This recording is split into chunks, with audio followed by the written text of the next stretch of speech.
আমার বুঝজ্ঞান হইছে থেকে নিয়ে ছাত্র জীবনে যখন আমি অনেক ছোট ছিলাম, এই দোয়া যেদিন আমি পড়েছি কোরআনে, ওই দিন থেকে আজও পর্যন্ত আমার মনে হয় না আমার জীবনে 2 মিনিটের কোনো দোয়াও যদি হয়, 1 মিনিটের দোয়াও যদি হয়, মুহূর্তের দোয়াও যদি হয়, আমি এই দোয়াটা কখনো মিস করি বলে, জ্ঞাতসারে মিস করি বলে আমার মনে পড়ে না। ছাত্র জীবন থেকে শুরু করেছি, আজও পড়ে যাচ্ছি। আলহামদুলিল্লাহ, আল্লাহর কাছে শুকরিয়া আদায় করে আপনাদেরকে বলতে পারি, এই দোয়ার সুফল আমি নিজের চোখে দেখেছি, আমি নিজে ভোগ করছি। অনেক মানুষ আছেন আমাদের কাছে আসে, বিশেষ করে আমার কাছে যত মানুষ অফিসে আসেন, এক এক দিন কয়েকশো মানুষও দেখা যায় অফিসে আসেন, এমনও হয় কোনো দিন কয়েকশো মানুষও হয়। তো আমাদের অফিসে অনেকগুলো ডেস্ক আছে, অনেক আলেম আছেন, তারা সমাধান দেন বসে বসে, তারা সহযোগিতা করেন আমার সাথে। অনেকগুলো ডেস্ক বসাতে হয়েছে, এত বেশি মানুষ আসে। আপনারা অবাক হবেন, সবচেয়ে বেশি মানুষ আসে যেই ইস্যুটাকে নিয়ে, সবচেয়ে বেশি মানুষ আসে সেটা হলো দাম্পত্য কলহ, স্বামী স্ত্রীর ঝগড়া বিবাদ, তালাক, এগুলো নিয়ে সবচেয়ে বেশি সংখ্যক মানুষ আছেন। এবং আপনারা আরো অবাক হবেন, গরিব মানুষদের মধ্যে স্বামী স্ত্রীর মধ্যকার দূরত্ব, তাদের মধ্যকার কলহ, দ্বন্দ্ব, ঝগড়া, ফাসাদ, এগুলোর পরিমাণ বা রেশিও যত বেশি, টাকা পয়সা যাদের আছে, সামাজিক অবস্থান যাদের ভালো, আমার অভিজ্ঞতা হলো তাদের মধ্যে দাম্পত্য জীবনে কলহের পরিমাণ তুলনামূলক বেশি। তাহলে অনেক যুবক আছেন যারা বিয়ে শাদী এখনো করেন নাই, শুধুমাত্র হাতটা কসলাচ্ছেন আর চিন্তা করতেছেন চাকরিটা শুরু করতে পারি, ব্যবসাটা শুরু করতে পারি, বিদেশটা যায় সারতে পারি, টাকার বস্তা কামাই করে ফেলবো। তখন বউ একেবারে শুয়ের মতো সোজা থাকবে, আমাকে দিল জুড়ে ভালোবাসবে, আদর করবে, ভালোবাসা হবে, সমৃদ্ধি হবে, চোখে মুখে লাল নীল রঙিন স্বপ্ন অনেক যুবক ভাইরা এখনো দেখছেন। আপনাদেরকে বলছি, টাকা পয়সা দিয়ে দাম্পত্য জীবনে শান্তি কেনা যায় না। টাকা পয়সা এবং সামাজিক অবস্থান দিয়ে মানুষ সুখী হয় না। আমাদের কাছে অনেক মানুষ এসে চোখের পানি ফেলেন, তাদের সামাজিক অবস্থান অনেক মজবুত, তাদের সামাজিক স্ট্যাটাস কল্পনার অতীত, কিন্তু তারা পারিবারিকভাবে সুখী নন।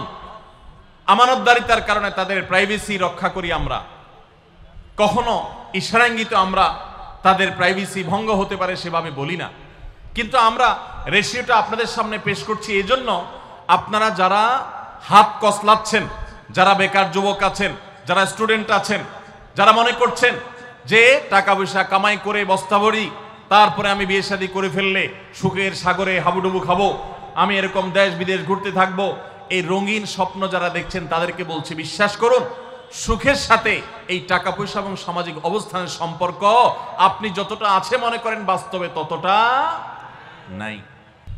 সুখী দাম্পত্য জীবনের জন্য পুরুষ এবং নারী উভয়ের জন্য সর্বপ্রথম এবং প্রধান করণীয় হলো আল্লাহ তাআলার কাছে অনেক আগে থেকে দোয়া করতে থাকা, দরখাস্ত সাবমিট করা যে আল্লাহ, আমার পরিবার, আমার স্ত্রী, আমার অনাগত সন্তান সন্ততি যারা আসবে আমার বংশে, আমার ঘরে, আমার সংসারে, আমার পরিবারে, আল্লাহ আপনি তাদেরকে নেককার, তাদেরকে মুত্তাকিদের ইমাম এবং তাদেরকে এমন মানুষ বানিয়ে দেন যেন তারা চক্ষু শীতলকারী হয়। আপনাদেরকে একটা দোয়া শিখাতে চাই, অনেকে হয়তো জানেন, সূরা ফুরকানের ৭৪ নম্বর আয়াত। সূরার নাম কি বলেছি? ফুরকান। আয়াত নম্বর কত বলেছি? ৭৪।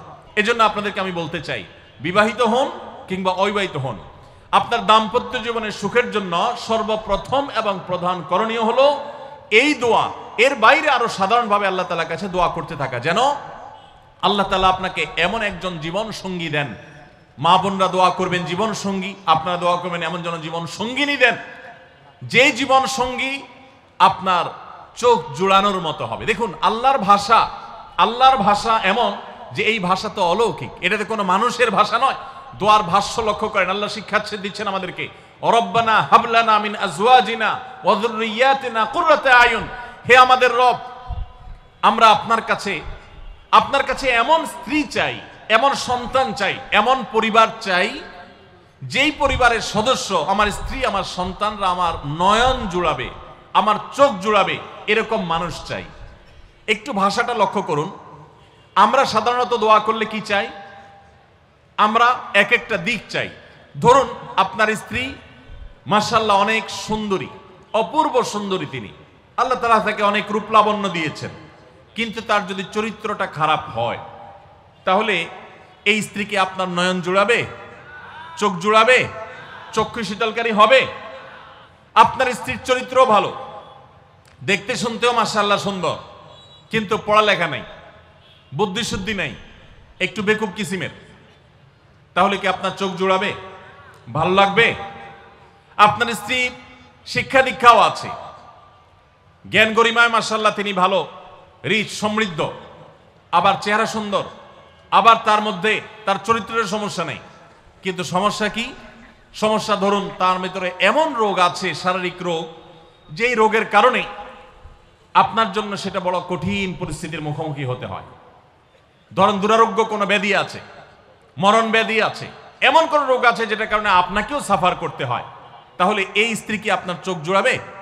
ঠিক একই কথা স্বামীর ক্ষেত্রেও প্রযোজ্য, সন্তানের ক্ষেত্রেও প্রযোজ্য। আল্লাহ তাআলা এমন একটা শব্দ শিক্ষা দিয়েছেন, দেখুন আল্লাহর কাছে চাইতেও জানতে হয়। উল্টাপাল্টা দোয়া করলে দোয়া পূরণ হয়ে যাবে, কবুল হয়ে যাবে, কিন্তু আপনার কাজ হবে না। অনেক যুবক আছে আল্লাহর কাছে দোয়া করে, আল্লাহ বেশি না, লাখ পাঁচেক টাকা চাই। কত? লাখ পাঁচেক। অনেক যুবক লিখে দেয় আমাদেরকে, হুজুর দোয়া করবেন, বেশি না, আমি আল্লাহর কাছে লাখ পাঁচেক টাকা চাই। আল্লাহরে টার্গেট দিয়ে দিছে, কত লাগবে? 5 লাখ। কেন?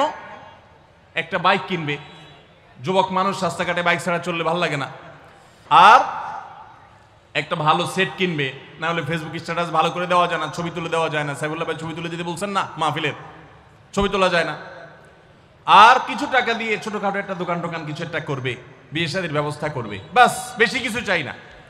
তো আল্লাহ তাআলা 5 লাখ টাকা ধরেন আপনাকে দিয়ে দিল, সাথে একটা রোগও দিয়ে দিল, ওই রোগে খরচ হবে 6 লাখ। তাহলে আপনার এই 5 লাখের কোনো মানে আছে? আপনারা একটা প্রসিদ্ধ ঘটনা অনেকেই শুনেছেন, একটা চুটকি, যে এক যুবক দোয়া করছে, আল্লাহ তোমার কাছে আমি এমন একটা লাইফ চাই, বিশেষ করে বেকার যুবকরা এগুলো বেশি দোয়া করে, আল্লাহ তোমার কাছে এমন একটা লাইফ চাই, বেশি কিছু না, যে লাইফে 2 হাত ভর্তি টাকা থাকবে আর আশপাশে শুধু নারী আর নারী থাকবে, এরকম একটা লাইফ চাই। তো আল্লাহ তাআলা তার দোয়া কবুল করে ফেলছে। দোয়া কি করছেন? কবুল করে ফেলছে। দোয়া কবুল করছেন কিভাবে? দোয়া কবুল করে তাকে আল্লাহ তাআলা এমন একটা বাসের কন্ট্রাক্টর বানিয়ে নিছেন, যে বাসটা হলো মহিলা বাস, চারপাশে শুধু নারী আর নারী, সব মানুষের, আর হাত ভর্তি টাকা আর টাকা সব বাস মালিকের। দোয়া কিন্তু কবুল হয়ে গেছে। তো আল্লাহ তাআলার কাছে উল্টাপাল্টা দোয়া করলে কি হয় দেখছেন? দেখুন দাম্পত্য জীবনে সুখের জন্য দোয়া কিভাবে করতে হবে আল্লাহ শিখিয়ে দিয়েছেন।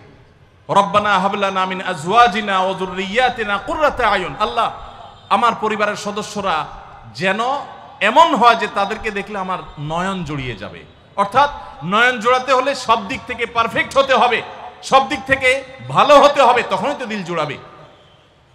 ওয়াজআলনা লিল মুত্তাকিনা ইমামা, আর আমাদের সবাইকে, গোটা পরিবারকে আপনি মুত্তাকিদের ইমাম বানায় দেন, সৎ মানুষ বানায় দেন। কারণ সৎ যদি না হয়, আল্লাহভীরু যদি না হয়, তাহলে কখনো তাদের মাধ্যমে আপনি সুখ শান্তি পেতে পারেন না। তাহলে প্রথম করণীয় দাম্পত্য জীবনের সুখের জন্য, সুখী দাম্পত্যের জন্য আল্লাহর কাছে দোয়া করতে থাকা। সূরা ফুরকানের ৭৪ নম্বর আয়াত, এর পাশাপাশি আরো যত আয়াত আছে, অথবা সাধারণভাবে আপনি আল্লাহর কাছে, আল্লাহ আমি ভালো সঙ্গী যেন পাই সেজন্য দোয়া করতে থাকবো। আল্লাহ আমাদেরকে তৌফিক দান করুন।